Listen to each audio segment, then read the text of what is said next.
Hello, my name is Benoit Ladouceur. I will start by being Canadian once again and say that I'm sorry about my accent. Being French Canadian, sometimes my accent may be a little bit thick. I'm going to try to do my best to manage this. I'm currently managing the Bureau of Institutional Research at UQAM, which is a university in Montreal, Université du Québec à Montréal. I am not representing my university today, and as such, all opinions are entirely mine. Also, I'd like to point out that I will neither confirm nor deny that my university is involved on research on zombies. Now that the legal disclaimer is out of the way, I've also worked in other organizations that were mostly zombie-free, such as mining, rail, and the military. In the next 15 minutes or so, my goal is to broaden your knowledge about how to conduct proper risk reporting and risk monitoring during the zombie apocalypse, or maybe even before that, if needs be. A fair warning, this presentation might be tongue-in-cheek, slightly. My expertise on zombie is limited. I got my first mentor in risk management was another fan of zombie fiction. Thanks, Emily, for that.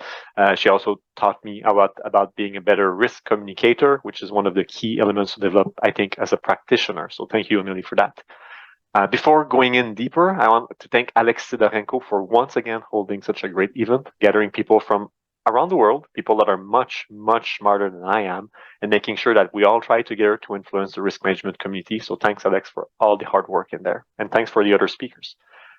Now, if we go and Google risk and performance together, we got more than a billion hits, a billion and 100 million actually in Google. And I think that's just a hard cap that we're reaching.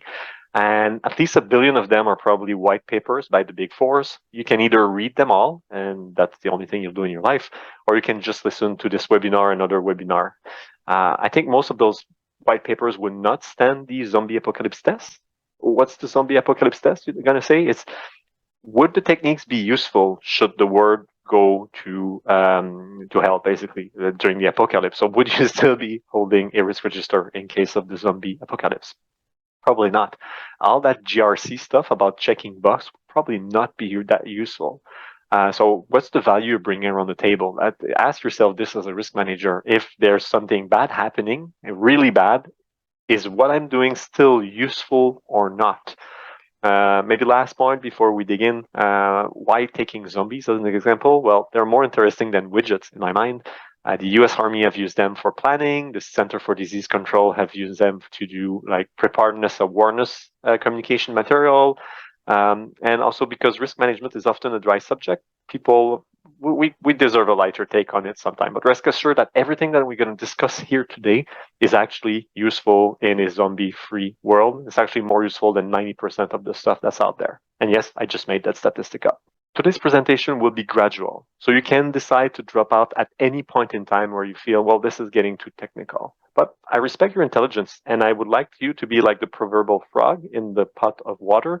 I don't want to boil your brain, but the idea is that as we're going to go gradually into this, maybe you're going to stick around longer than you'd expected, and you'll realize that quantitative risk assessment can bring a lot to your risk management practice.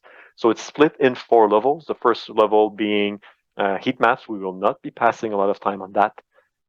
Then we're going to talk about slightly easier stuff that you can do through Excel and no statistics. So, and maybe you're going to talk in ranges. Let's say that I'd report how many people I can sustain in my colony. Well, I'm going to say between 5 and 45, for example. It's better than using a term like medium risk, but it's still not that good. As we use more statistical concepts, we're going to run Monte Carlo simulation, and maybe we can say now that we have 90% chance of sustaining between 10 and 35 colonies. So this is more actionable intelligence, actually. And as we go further out still, we're going to talk about Bayesian inference a little bit. And that's going to give you things like updating my belief based on today's data. I've got 90% chance of sustaining between 12 and 37 fatalities, with potable water being the key factor.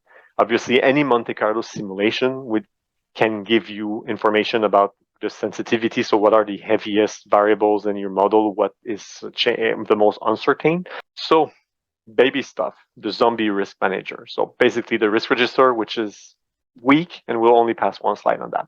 For all the reason that I've been exposed by great people of the years, this is bad. Even good risk managers